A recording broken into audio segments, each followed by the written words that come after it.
Yame, grabe. Ang sarap sa pakiramdam nang nainom ka ng malamig na tubig habang nakababad sa may batya.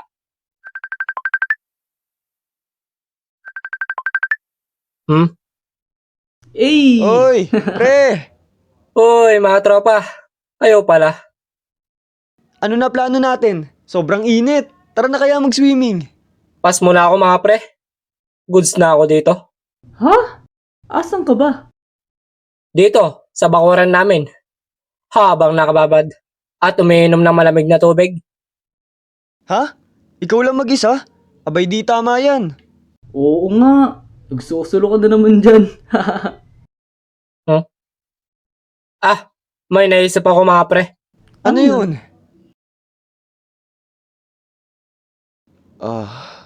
Ayos yung naisip mo, pre. Oo nga. At least magkakasama tayo, di ba? Nga pala pre. Saan mo galing itong mga batya? Ha? Ah, tungkol dyan. Si mama kasi.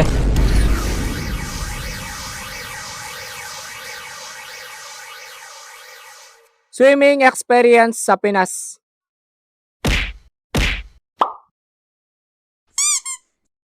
Alright.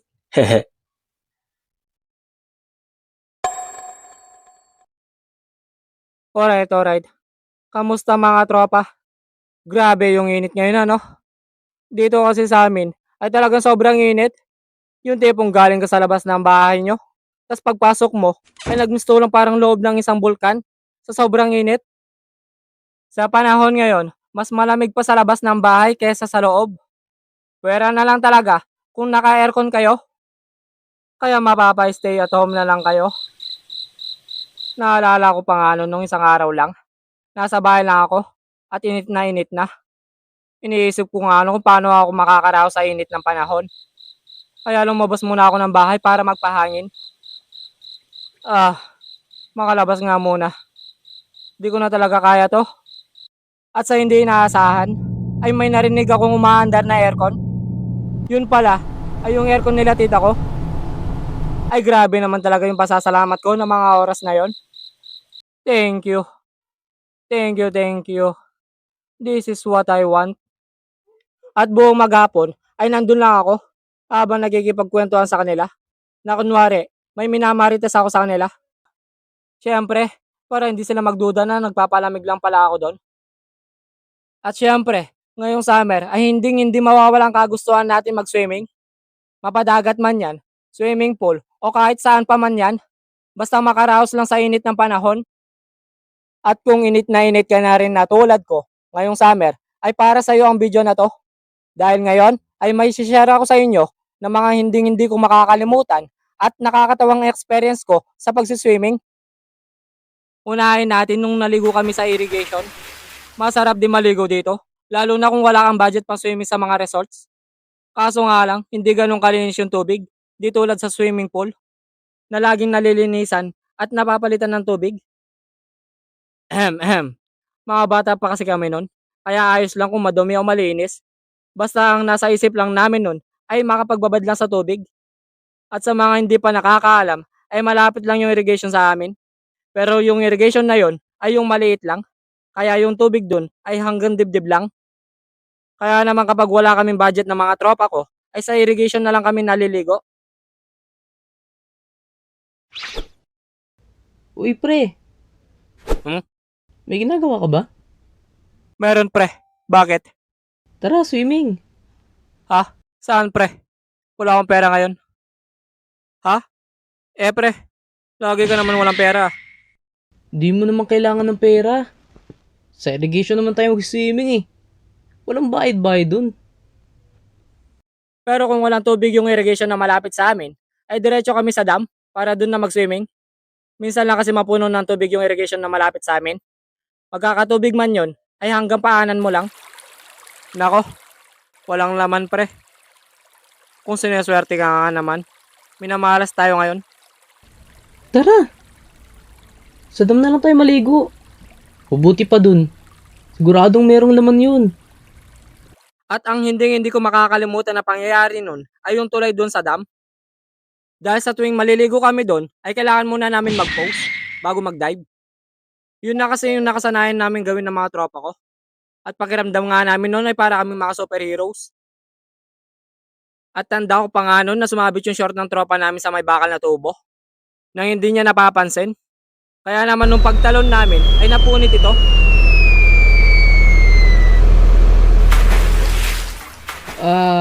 Solid nun, pre. Haha, kaya nga pre, parang gusto ko pang umulit. Sige, tara. Isa pa. Teka, asan si Banji?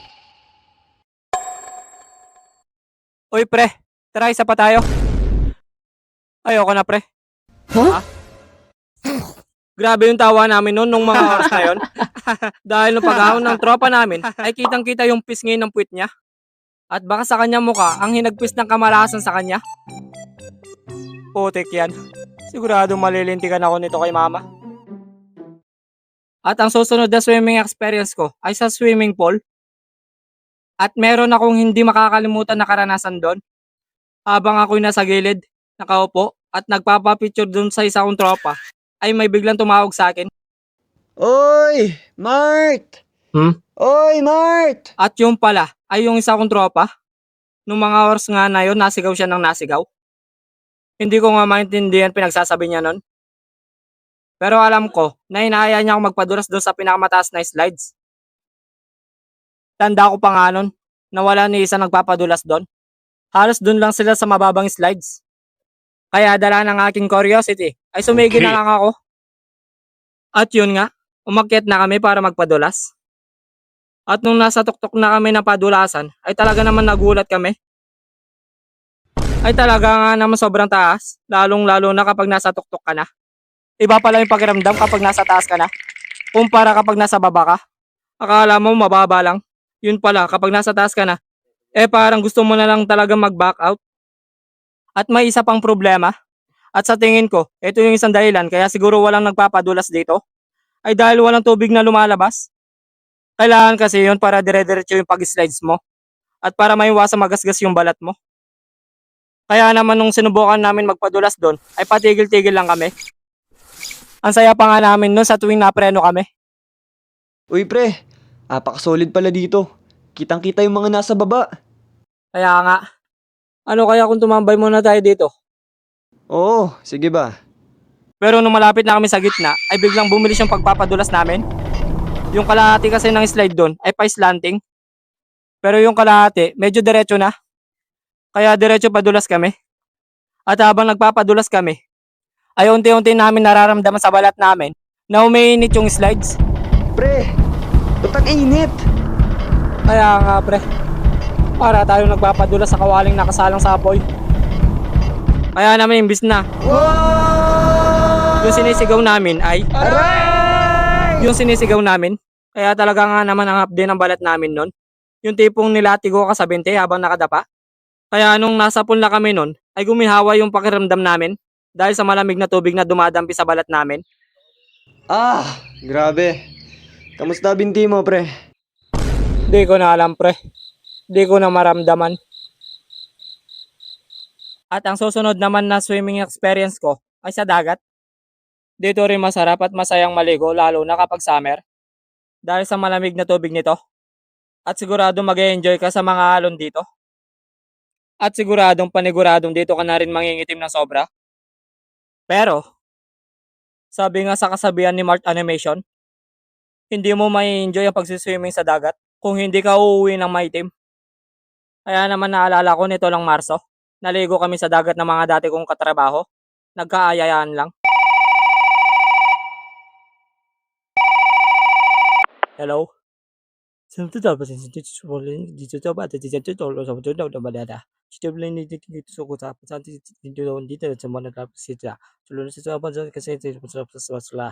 dagat. Ha? Sa dagat? At dahil maalinsangan na sa mga panahon na yon, kaya sumigi na ako. Pero nung nandun na kami sa paliliguan namin, ay ayaw nilang maligo kasi mainit daw. Ha? Akala ko ba? Kaya tayo maliligo kasi mainit. O, di ba? Kaya naman wala na kami nagawa nun. At kaming tatlo na lang yung naligo. At habang ako'y nakababad at nakatingin sa mga ayaw maligo kasi mainit daw, ay bigla akong tinawag ng isa kong tropa. Pre, look, may balyena oh. Ha? Grabe yung tawa ko ng mga oras na yun. Nakalunok pa nga ako ng tubig dagat nun. Uy, pre. Hmm. At sa dagat, hindi lang swimming ang pwede mong gawin dito. Dahil marami kang pwedeng gawin na masasayang activities. Tulad ng beach volleyball, sumakay ng banana boat, gumawa ng sandcastle, mangisda, at iba pa.